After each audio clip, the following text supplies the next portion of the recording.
Howdy folks, it's Age of the Hunting Gear Guy, and this is the Mossberg 702 Plinkster. It's a semi-automatic 22 that is magazine fed, made in Brazil, imported by Mossberg, and it is one of the cheapest 22s you can buy, if not the cheapest semi-automatic 22 you can buy, new. There's a couple of things. So I'm going to go through this review as like, this is a low price budget rifle. So I'll be reviewing it on that aspect. We're going to try to be nice to it for those reasons, because again, it is low price. And I think a lot of people could use a low price 22. Before we get too far, let's make sure it's empty. So it is empty. I can see the chamber's empty there. And when I release this magazine, the bolt's going to go forward. So if you want the bolt to actually stay back on these, because all it's really doing is jamming on that follower there. If you want it to lock open and stay open, you pull it down, push it in, and then let it go forward, and it kind of catches on a catch there. So now we can see that this thing is empty, and we're clear to take a closer look. Now, starting at the back, this is kind of interesting, and not something you really expect on a 22. It's got a real recoil pad. Look at this. It's got a real ventilated recoil pad that's got some squishiness to it. You don't need it on a 22, but it's kind of interesting that it has it on there anyways. Most of the other stuff these days is going to like a straight plastic butt plate on the really cheap ones, or like a tiny little bit of rubber on it. But this one's got like the full meal deal butt pad on there, which is really interesting. We also have real steel sling swivels. Some of the other manufacturers are going with molded in plastic sling swivels, which work just fine most of the time. Some of the ones on the front, when you put a bipod on them and you torque the bipod sideways, can crack them, which does not happen with the steel sling swivels. But that's an edge case. So interesting that the cheapest 22 semi you can possibly buy has some of these features. But again, it's made in Brazil, so maybe they're able to get away with some of this stuff. Coming up forward, we've got like a little bit of a texturing on the grip there, so it's got a little bit. It's not really on the correct spots to really make it much of a difference, but it's interesting. One thing that I want to tell you guys, this is like one of the lightest rifles I own. This what did I get it? 3.75 pounds. Whoa. Whoa, like I thought the Marlin 795 was light. This thing is even lighter. It's got a lighter barrel profile than the 795. 795 has like I wouldn't call it a medium, but like a heavier barrel profile for a 22. And this one here is very light, and the stock is very light, so it makes for a very, very light rifle. Now, more things that I like. The magazine release on this thing is not the worst. And I say that because so many 22s have just terrible magazines and magazine retentions that the Marlin 795, for example, it's a two-handed affair. You got to grab it, push it up, and pull the mag out. Whereas with this one, at the least, you don't have a lot of leverage doing it, but you push in here and you pull out the magazine at the same time. It's not going to be super easy for a kid to do, but as an adult, you can. If you have that grip strength, it's not that bad, and you can do it one-handed. So if you're down on the ground and you need to magazine change, you can do it. Now they also have these like really big, thick. Dummy thick magazines that go over top of this mag release and have their own mag release that pushes on that mag release, the 25 round banana mags that they sell. But this is just the little 10 rounder.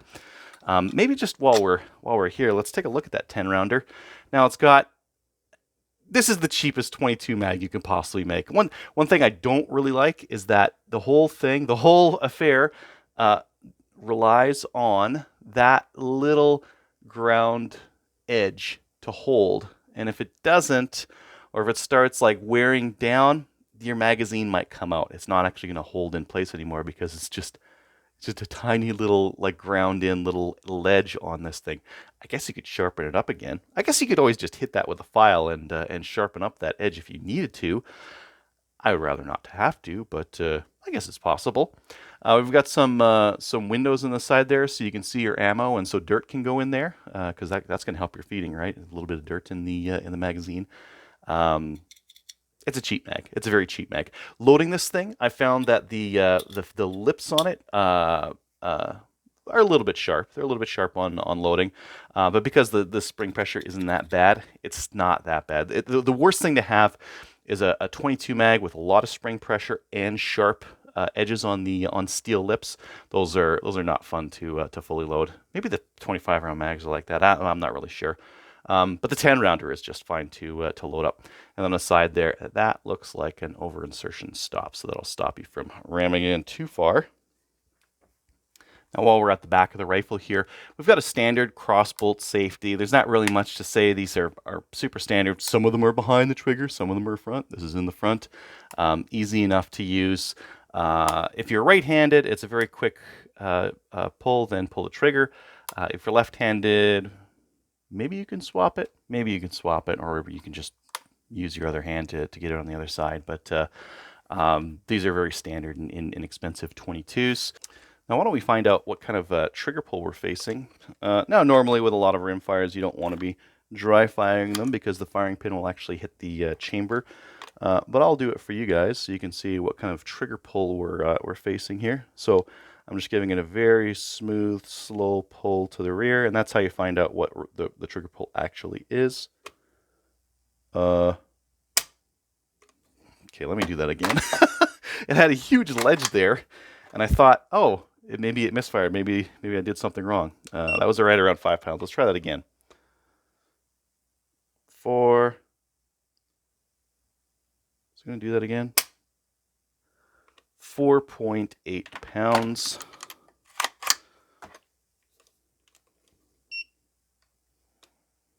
Okay, so we know we can get to around 4. Sorry, that was 5.8, wasn't it? I said 4. 5.7. So right around 5.5 pounds on the trigger on this thing. Now the charging handle itself is a decent ergonomic shape to it. It's actually got an arrow on the back there that says in, and what they're trying to say there is that you pull this thing down, push it in, and then let go on it, and that locks it open. I'll show you that mechanism here in a minute. But that's kind of interesting. While I've got you on this side here, you see we're not drilled and tapped for scope mounts. Instead, it uses the dovetail style. And I'm pretty consistent on this. I hate these dovetail mounts. I just hate them with my heart. A lot of scopes, if they get banged around, they'll slip in these things. They're not a really solid way of holding scope rings on a rifle, even a 22. So I really prefer just the standard Weaver bases. Give me those things every day, and that'll always be nice. Now this rear sight here is a marvel in inexpensive engineering, value-based engineering. It's it's kind of interesting how they made it. It uses it's got an elevation adjustment on the top here, which has clicks on it, which are very positive and very nice for a plastic cheap sight. And it's also a windage adjustable on the side here, so you can turn that one, and that moves the sights in there side to side. Now you can see that the rear sight is 2 fiber optic rods. I don't really like that, and the reason why I don't like fiber optic rods on the rear is that when you get fiber optics rods on the rear and on the front, it makes for a busy sight picture. It makes for 2 bright lights and a bright light on the front, and I prefer to have just a straight black rear sight and a red or green fiber front. Now the front is just got a nice red fiber optic sight. That I actually really like, because some of the other rifles I've seen, the iron sights on them are really crappy steel black sights that are hard to see. This one's a nice red fiber optic. I really like that. I really prefer that they run those, if they're even going to include sights with a 22. Give me a fiber optic front. Now the sight guard on there is a little bit too chintzy. If you look at it from the front there, you can see how thin that metal is. This is not really going to keep it from much of a blow, and it's probably going to bend if something like that happens to it. And I believe it just slips off the front here. You could probably replace that guy with another one and then just slip it onto this base afterwards. Now, if you decide on running a scope anyways, you can pull this guy off here. The rear one, you just push down on there, get this wheel off. There is a spring in there, so just make sure that spring doesn't go flying off into Never Never Land. There's the spring. And you can see that we have 2 small Phillips head screws in there that we would need to take out if we were going to put a scope on here. Just before I put this on top, you can see that little detent ball there. That's actually acting against the little cog, little bumps on the bottom of this wheel here. So I don't actually mind this sight. Again, I see a lot of rear sights on rifles that are too small or just bad for adjustment. This is easily hand adjustable. I appreciate that this sight is functional. I don't think it would take a bump. Like if you hit this against a car door or something like that, you're gonna snap something off. But it'll just cost a couple bucks to fix, maybe. Just call your local gun shop and say, "Hey, I need a Plinkster rear sight. How much could this possibly be? 20 bucks? Maybe, maybe." All right, why don't we go ahead and disassemble this thing? And again, if you're going to disassemble your rifle, take the mag out, check the chamber, make sure it's empty. We don't want to end up having any accidents here. What we're going to need to do, this is one area where they're cheaping out. I don't really know why. They've got Phillips head screws for the action screws. Maybe they're doing that because Phillips head cams out with a certain amount of pressure, but pretty much everyone out there uses Allen bolt head action screws. So I don't really know why they're doing this. It can't be cheaper. Maybe it's just to make it more easily repairable because most people don't have well, pretty much everyone will have a number 2 Phillips, right? I don't know. All right, so we got 2 action screws out. You can see they're the same length, same screw exactly, which is kind of nice. No needing to remember which one's which. Now this is where things get a bit weird. If you take apart other rifles, you'll notice that the bottom of this one's kind of solid. There's not really any place where like a floor of the trigger guard and the action and all that kind of stuff is, and that's because there isn't any. This thing just comes right out of there. There she goes. And you can see that it was just that part and this guy all along. Now that we're in here, we can start to see some of the reasons why this rifle is priced the way it is. I believe that's our barrel or barrel block. It's being held in by 2 roll pins, which is not fantastic. And then to actually get this trigger housing out, we're going to need to pound out a pin there and a pin there. And they're not like on the Ruger and that kind of thing. You just push them out. With this one, you got to hammer them out. So what we'll need is an appropriate sized drift and a hammer to knock these things out. I don't have a convenient way to show you guys this, but I'm going to tap them out. Now I pulled my charging handle out, and I am pushing up on the bolt and pulling it out at the same time. You need the bolt and the whole thing to come out at once. And the reason why is because on the inside, just like on the Marlin 795, it's got a recoil spring on a guide rod, and if you pull that thing out and it's a little bit askew, your recoil spring is going to get a kink or a bend in it, and then it's never going to be the same after that, is it? So once we've got that out, there's our guide rod. All right, now that we've got it cracked open, you can kind of see some of the parts. Here's our bolt. Looks very similar to a Marlin 795. I would say that you'd have to get into here and clean this every few thousand rounds, which, I mean, if you saw what I had to do there, hammering those pins out, it's kind of a pain in the butt. The extractor here has a nice, you can't get that, oh, maybe you might be able to see that. It's got a nice sharp edge on it. Looks decent. The rest of the bolt looks okay. It's a little bit light, but that's okay. Now some of the 22s these days have like a little rubber buffer that they put at the back. This one's got a plastic buffer. I don't even think you can call this a buffer. It's a chunk of plastic, and I guess that'll keep the steel from battering itself.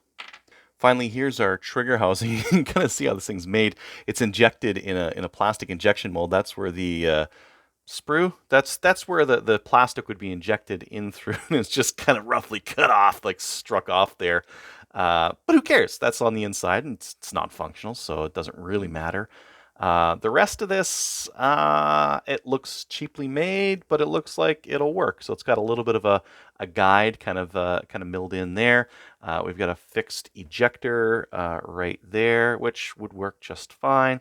Some of the components on here look a little bit inexpensive, like some of the different like panhead or whatever you call that, Phillips head screws there look a little bit cheap, but they'd work. And if you were to pull the trigger here, we go like that. So that's our trigger, that's our hammer there.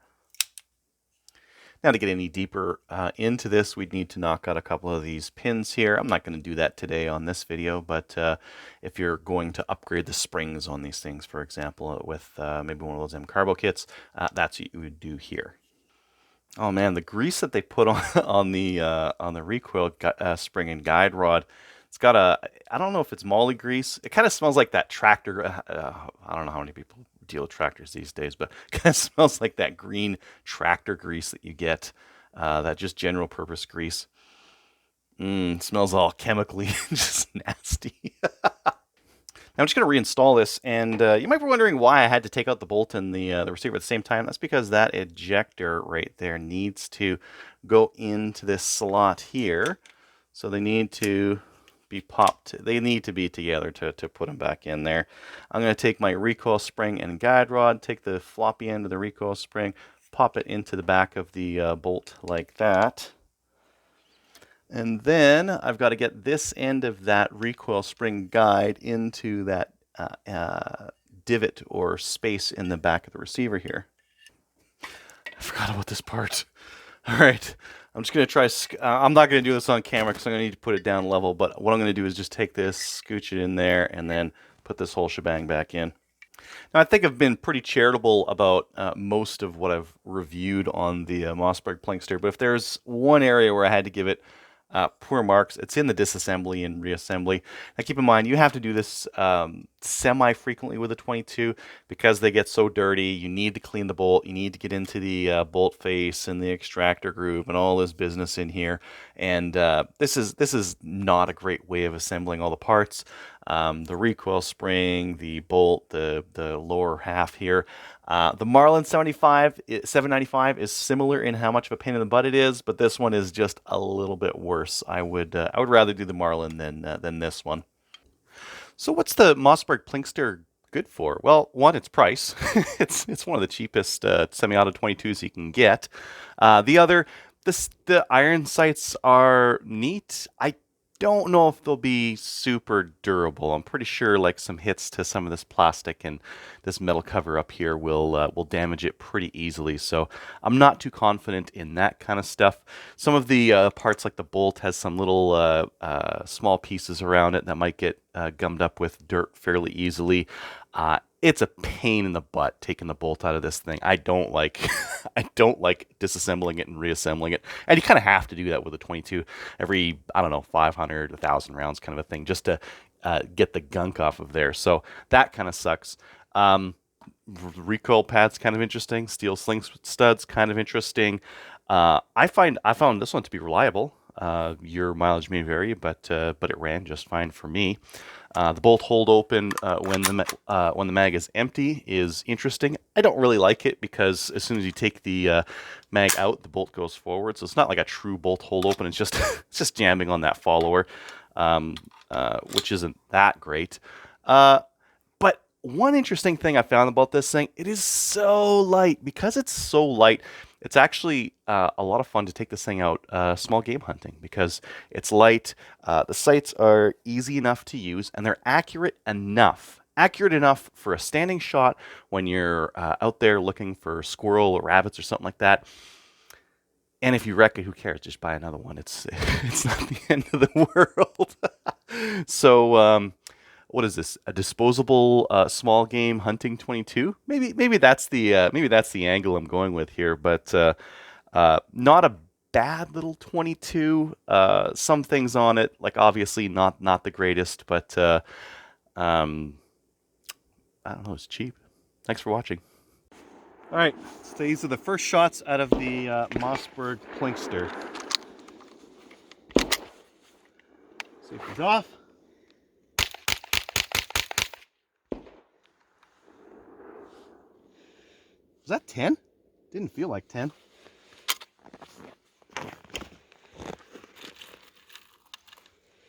Okay, man, these are sharp magazine ledges too. 1, 2, 3,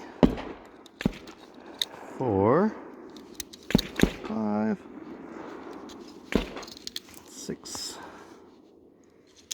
7, 8, 9, it was 10, 10, 11, no. It's a 10-shot mag, so it should just be 11, or 10, 10, yeah.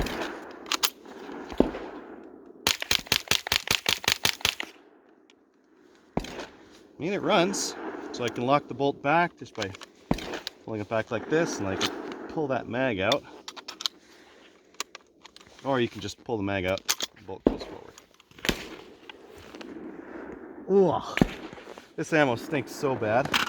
Alright, this is my best attempt with the Mossberg Plinkster. Not bad! Not a bad little group. I mean, maybe it could be better, but I'll take it.